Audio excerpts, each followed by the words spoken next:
This practical chemical experiment 8 is for you to get used to the fact that the pH meter can be at this point used to find the equivalence point. So this practical we're going to titrate a strong acid, which is hydrochloric acid, against a strong alkali. So if you read through your procedure, you're asked to prepare a burette with 0.1 mole of sodium hydroxide, and the beaker, already prepared in Blue Peter fashion, is 50 ml of water, and you're asked to pipette in 10 millilitres of the 0.1 mole of hydrochloric acid. So what I asked you to do on the first couple of titrations is just to do something rough. So in my notebook I've started to write out the volume, 0 ml to 15 ml, and the pH. So the first thing, the meter's calibrated, so when I put my pH electrode in, before adding any of the sodium hydroxide, we note that my pH is 1.73, so I'm just going to note down we've got a pH of 1.73. Your pH might change during the subsequent months and years. It's a cooler morning on this day that we recorded it. pH doesn't change with temperature, and again the quality of the electrode. So what are we going to do? Well, it asks you to run down volumes of 1 ml and to record the pH as you're moving through here. So I start off and my burette's at 0 ml, so I'm going to run in a volume of a milliliter of sodium hydroxide, and now I'll stop, so that's about a milliliter, and we'll give the beaker a swirl and we'll let the pH settle, and we note it's 1.76 ml. So what we're going to do when we have the HCl, we don't want any of the HCl to be living on the inside of the beaker and not into solution. So when we swirl as well, we can consistently keep washing the outside of the beaker to swirl all the HCl in, and we're going to then add our next milliliter as well. So this is 2 ml, and we move through this, and then I record the pH of 1.8. So I'm trying to be careful, but what we don't want to do when we're doing this as a titration is to run any of the HCl on the electrode itself. So let's just imagine now I'm being a bit sloppy and I ran a third mil of HCl and I'm letting it drizzle down the electrode. So if that's the case, what you want to be doing is to washing the electrode with water and the inside of the beaker as appropriate, so we don't put any HCl on the electrode itself. So that's my third mil, which is 1.89.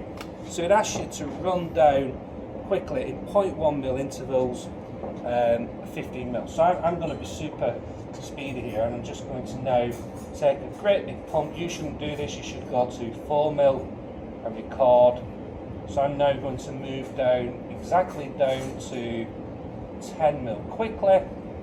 So now I'm at 6 ml, now I'm at 7 ml, near enough, 8, coming up, 9, and then I'm looking at my electrode and I see my pH now is rising up to about 3.43. So now, past the equivalence point, which is 11 ml, if I swirl my beaker around maybe, I'm now shooting up to a pH of 11.67. So you should be noting 4, 5, 6, 7, 8 ml. So I'm now going to go to 11 ml. I'm doing this for speed, 11.71 ml, and then we'll put another ml in as well. So we'll take it to 12. Okay, let's swirl, wash the electrode.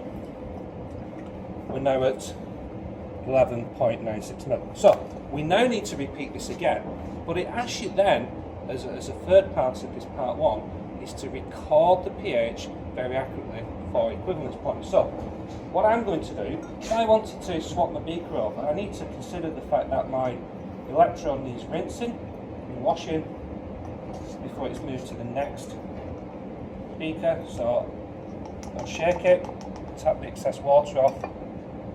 That's to go down the sink with plenty of water. So now if I wanted to do something very accurately maybe,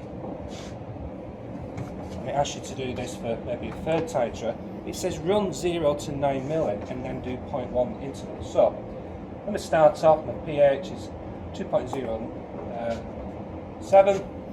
So now I'm at 12 mil on my burette, so I'm going to run in very quickly up to 20 mil. So this means I've run 8 mil of sodium hydroxide into the beaker. So I'm going to get down to 20 mil.